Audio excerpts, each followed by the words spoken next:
Hoy vamos a comprender cómo el Ecuador pasó del gobierno de los hijos de Pu al gobierno de los hijos de Pa, de Papito.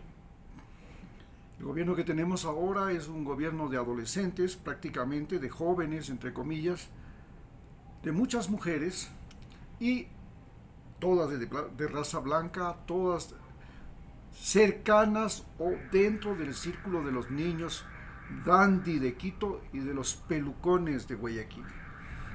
Ahí es de la sierra también, ¿no? Los niños dandy, los niños delicados, delicagados del país. Entonces, ¿cómo llegamos a esto? ¿Cómo fue posible que la vida de 18 millones de habitantes, la vida de los animales, plantas y todo lo que tiene vida en este territorio de 284.000 kilómetros en la superficie continental y prácticamente unos 1.200.000 kilómetros en la superficie marina del Océano Pacífico,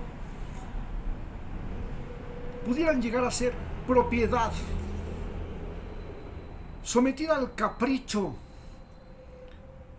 de un hijo de pelucón,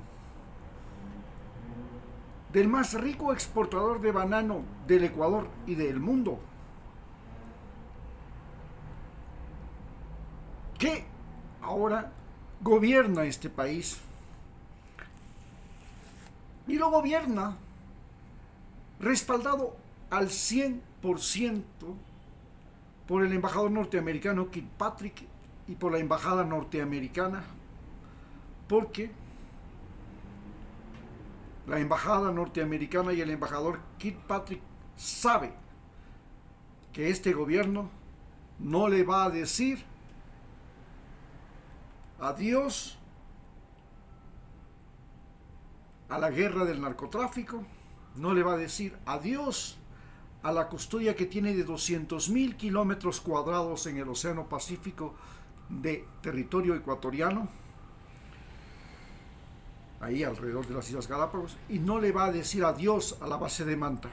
Además, porque ahora el ejército, la policía, los fiscales, los jueces, están al servicio de la justicia de los Estados Unidos para impedir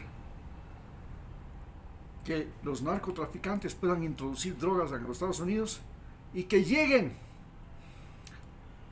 esos miles de migrantes ecuatorianos indeseables, indocumentados, que es la forma como se dice indeseable en Estados Unidos. Cuando a usted le dicen indocumentado en Estados Unidos, es lo mismo que le digan indeseable. Bien, ¿cómo llegamos a esto? ¿Ustedes se acuerdan cuando en el 2006 Rafael Correa triunfó en las elecciones? Y entonces, para el 2008,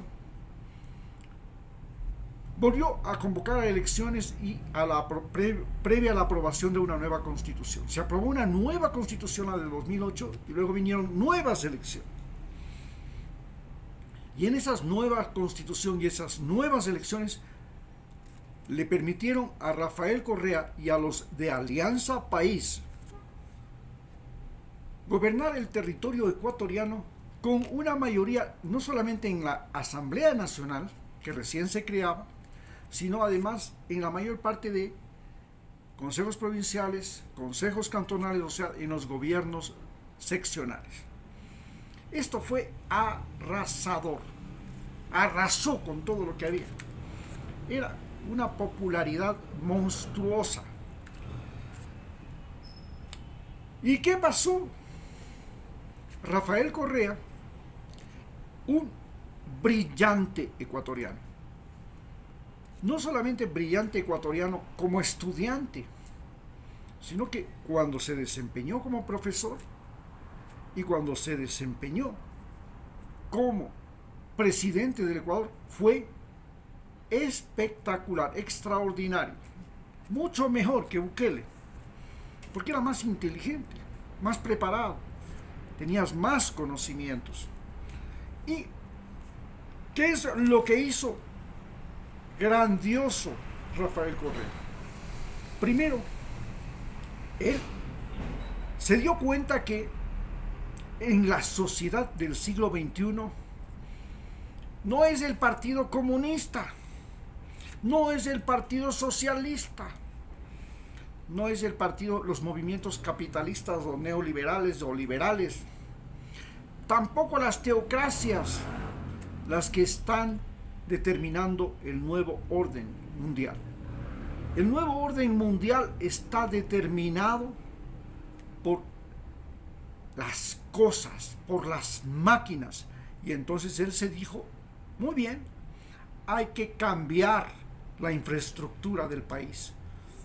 Y comenzó a crear carreteras, puentes, dar accesibilidad a los ecuatorianos a todo su espacio geográfico. Esto creó una redistribución de la población y una redistribución de la riqueza inmediatamente, porque ya los campesinos podían sacar sus productos, podían introducir productos, los inversionistas, claro, querían comprar ahora sí tierras para poner plantaciones al lado de esas enormes carreteras que ya además habían canales de riego, etcétera, etcétera. Las empresas turísticas también, en fin. Hubo un reordenamiento del uso y el manejo del espacio físico. En segundo lugar, Rafael Correa le dio a los ecuatorianos educación, acceso a la educación, pero no a cualquier educación. Le dio a una educación donde los microscopios, el internet, los laboratorios, las herramientas, las cosas, la tecnología estaba a la mano, al alcance del último indígena en la Amazonía, tanto como lo estaba al alcance en el ricachón más pudiente de la capital. Y no solo se contentó con eso, sino que comenzó a buscar en el Ecuador talento humano. Y ese talento humano lo buscó a través de becas para estudiar en las 100 mejores universidades del mundo. Los estudiantes, los más inteligentes, los más decididos, los más resueltos, los más obstinados, los más tenaces, comenzaron a darse cuenta que ser un nerd, ser un estudioso, no ser el niño guapo, el mejor deportista, el más lindo, el más ricachón en el colegio, podía ser el camino para poder ir a las 100 mejores universidades del mundo. Y efectivamente, 20,000 ecuatorianos, gran parte de ellos, no la totalidad, lograron llegar a ser estudiantes de las 100 mejores universidades del mundo, a ganar y sacar su bachelor, su maestría, su PhD.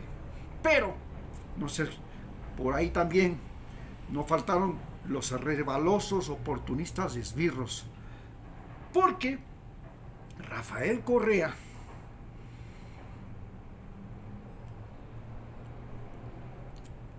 comenzó a darse popularidad. Keynes pensó que había que darse popularidad y que darse popularidad era el camino para poder ganar las elecciones. Entonces, su gobierno se convirtió en una campaña electoral permanente donde él cada sabatina hacía campaña electoral y se daba popularidad. Pero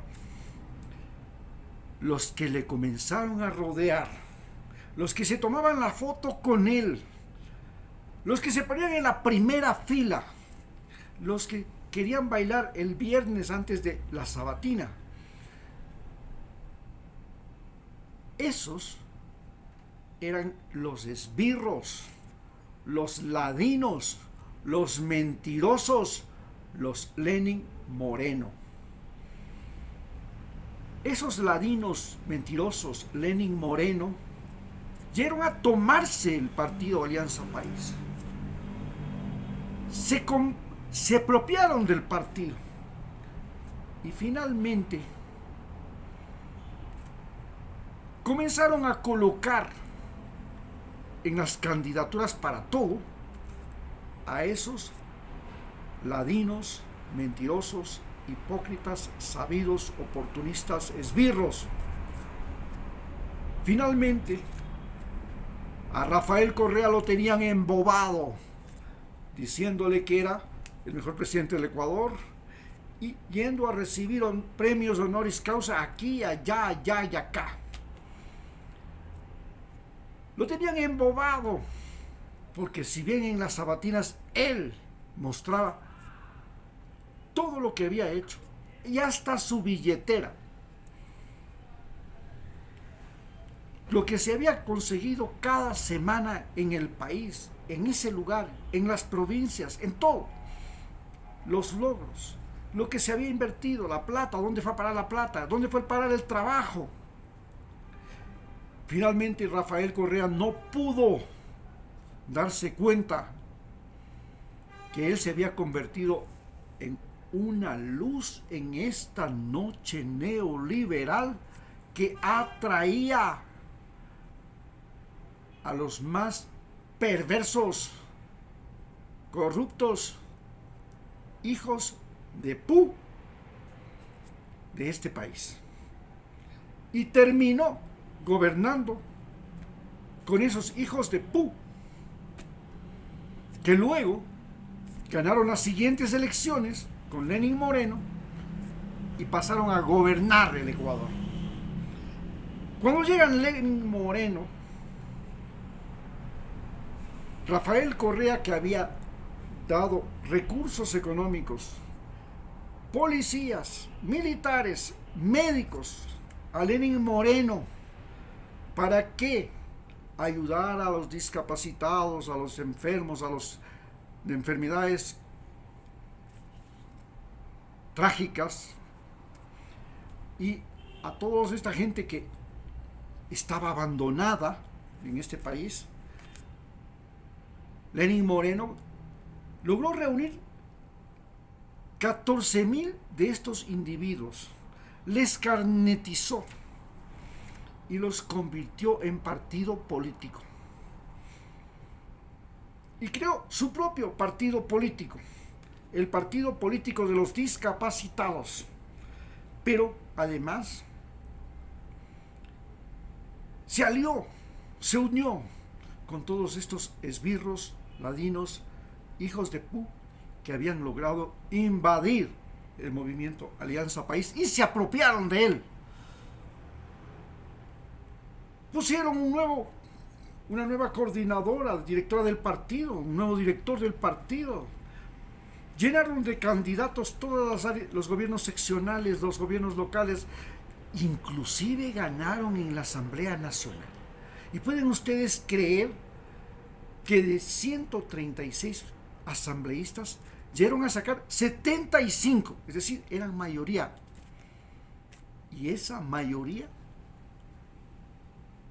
traicionó a Rafael Correa y se pasaron 70 de ellos, 75 de los 75 que ganaron, 50 le dieron la espalda a Rafael Correa. Y no solo que le dieron la espalda, sino que se unieron a aquellos que le perseguían a Rafael Correa. ¿Y quién estaba a la cabeza de la persecución de Rafael Correa? Lenín Moreno. Y Lenín Moreno, para poder meterle a la cárcel a Rafael Correa, que era el hombre que le llevó al poder, el hombre que le protegió, que le pagó inclusive una vida regalada en Suiza, como representante de Rafael Correa ante la Organización Mundial de la Salud, de la ONU. Este señor le pone a la actual fiscal Diana Salazar, crea una corte interina de participación ciudadana con Trujillo a la cabeza, con mi amigo querido, el general, hoy general Luis Hernández, Y con eso, logran apropiarse del Consejo de la Judicatura, del Consejo Nacional Electoral, y se lanzan a una persecución terrible a Rafael Correa. Le desacreditan, le buscan por debajo del suelo y solo utilizando la presunción, en lugar de demostrar que realmente había robado los 70,000 millones de dólares que decían que había robado, que resulta que hasta ahora no los encuentran, solo por la presunción le meten juicio y le ganan y lo condenan y lo persiguen y le acusan inclusive de que él se había concentrado, había hecho una misión de telepatía y había lavado el cerebro de todos los pícaros seguidores que él tenía y que habían hecho cosas bandidas, pero que ahora estaban en el gobierno con Lenín Moreno. Y así es como llegó Ecuador al gobierno de los hijos de Pú. Los hijos de Pú no se contentaron solamente con hacer de los cargos públicos un botín, de las compras públicas un botín, de los hospitales y las construcciones un botín, en plena pandemia, sino que además le acomodaron a Guillermo Lasso en el poder para que Guillermo Lasso no los persiga, no los acose, no haga lo mismo que Lenín Moreno había hecho con los leales correístas y con Rafael Correa. Así que se fue a vivir en Paraguay, Lenín Moreno, y ahí se volvió un intocable. Hoy Guillermo Lasso tiene que salir del país luego de 900 días de gobierno, porque su gobierno se convirtió en un gobierno de los niños ricos de este país. Él, el banquero más rico del Ecuador, que decía sí que se tenía 4,000 millones de dólares, nadie sabe si es cierto o mentira, pero presumía, convirtió a los banqueros que ya habían sido los grandes estafadores del Ecuador en el año 1999 en poder nuevamente. Y estos banqueros que recuperan el poder, a los que inclusive les tenemos seguramente, si es que las cosas siguen, que devolver las fincas, los terrenos, los bancos, las estaciones de televisión y todo, como a los Isaías. Porque inclusive ellos que habían estafado a los ecuatorianos, ahora son los acreedores del Estado ecuatoriano y exigen que se les devuelva. Estos desgraciados que llegaron a gobernarnos con Guillermo Lasso nos atraparon y bruscamente le empobrecieron al Ecuador. ¿Y cómo lo empobrecieron al Ecuador? A usted y a mí y a todos, haciendo lo que hacen los banqueros. ¿Qué es lo que hacen los banqueros? Fabrican deudores.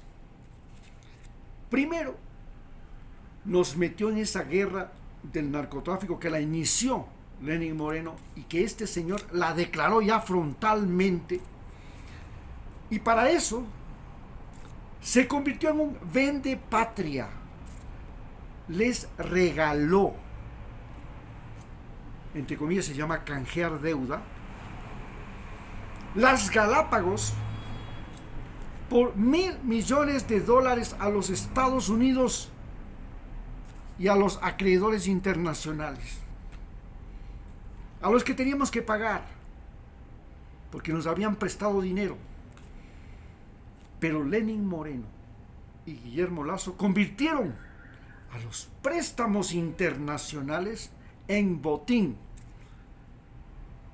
El Fondo Monetario Internacional y estos organismos internacionales de crédito le daban dinero, pero no verificaban si ese dinero era usado o no era usado correctamente, y simplemente lo que les interesaba es convertirle a usted, a mí, a nuestros hijos y a nuestros nietos en deudores por generaciones,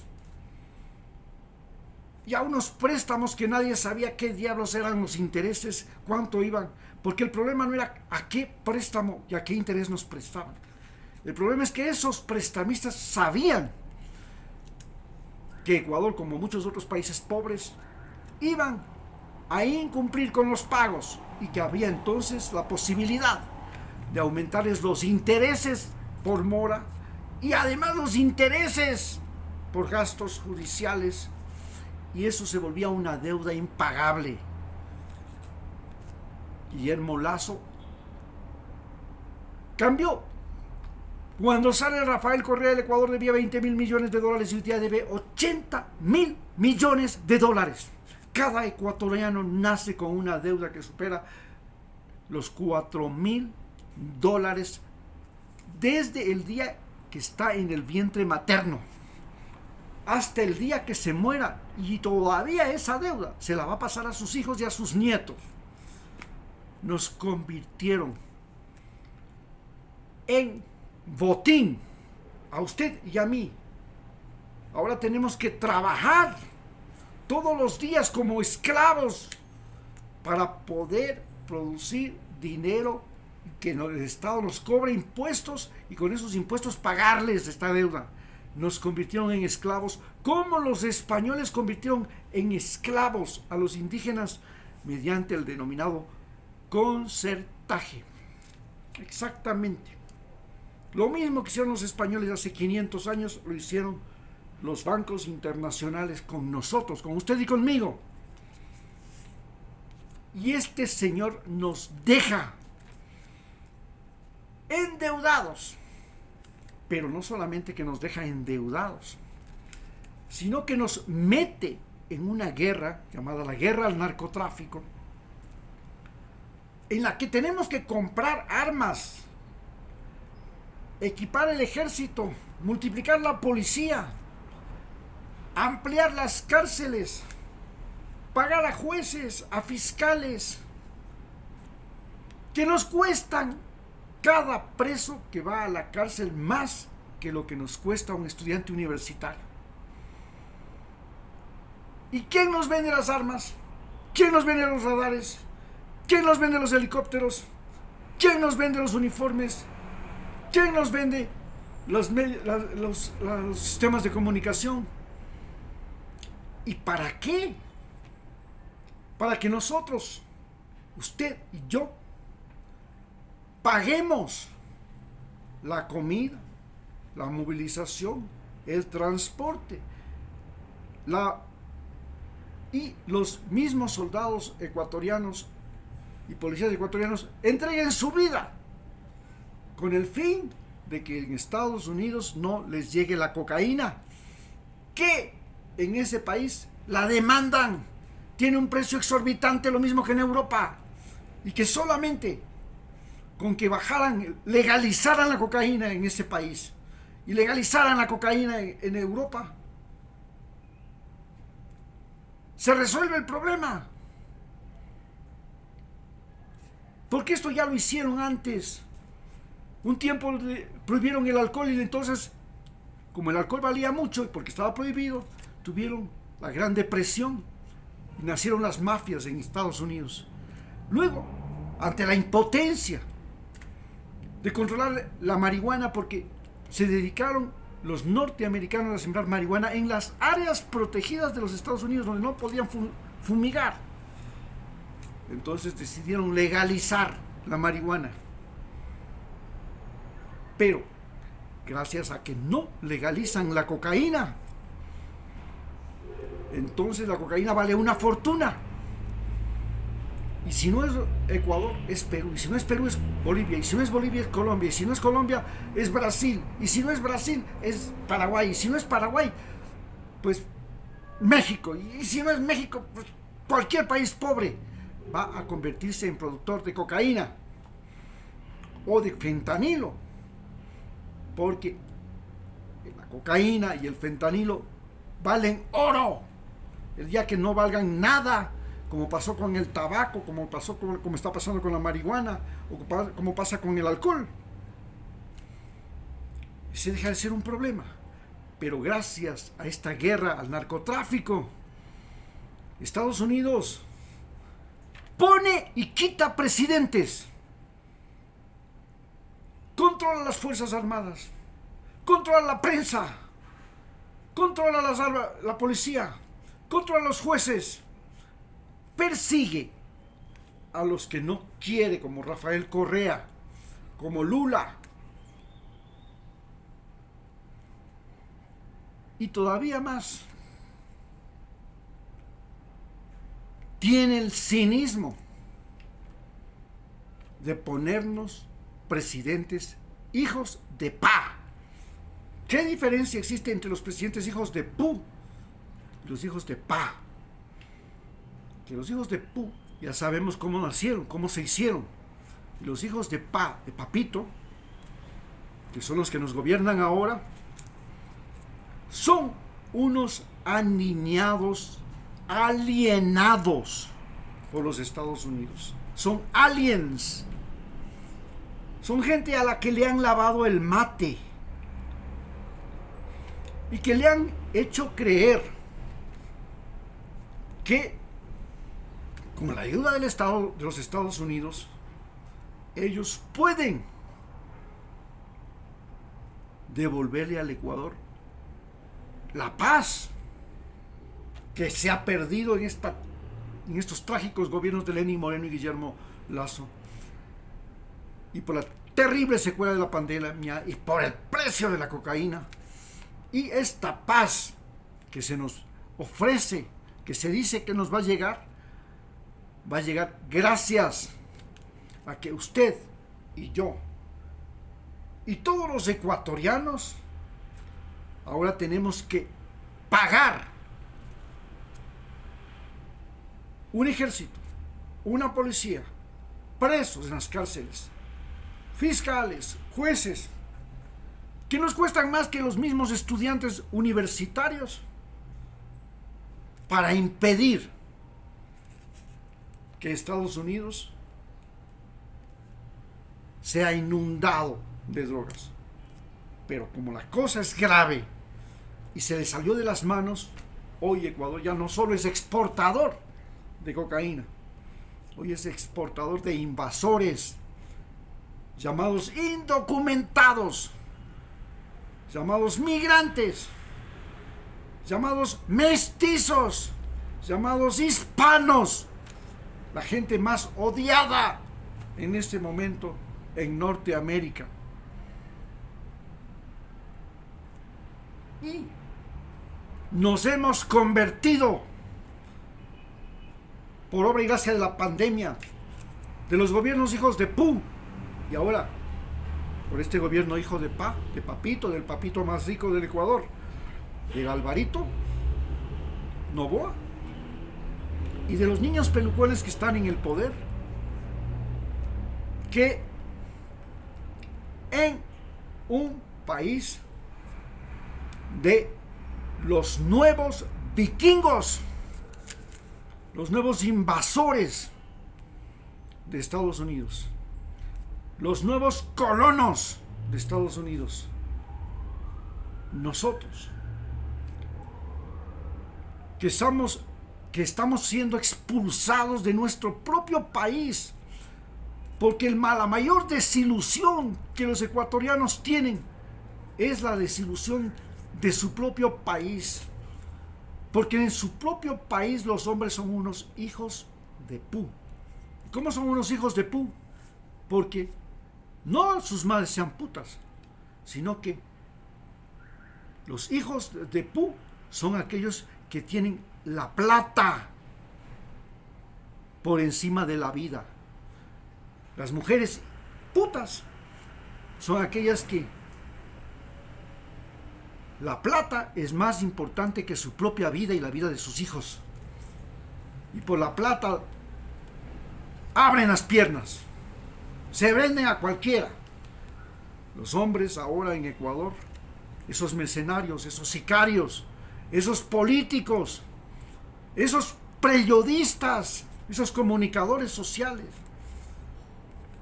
por la plata se han convertido en hijos de pu. Y nosotros los ecuatorianos, que ahora por plata llevamos a los hijos en el vientre, les botamos desde arriba del muro de Trump para que caminen solitos en los desiertos de Estados Unidos, y nos hemos convertido también, usted y yo, en unos hijos de pu, donde la plata es más importante que la vida. Muchas gracias.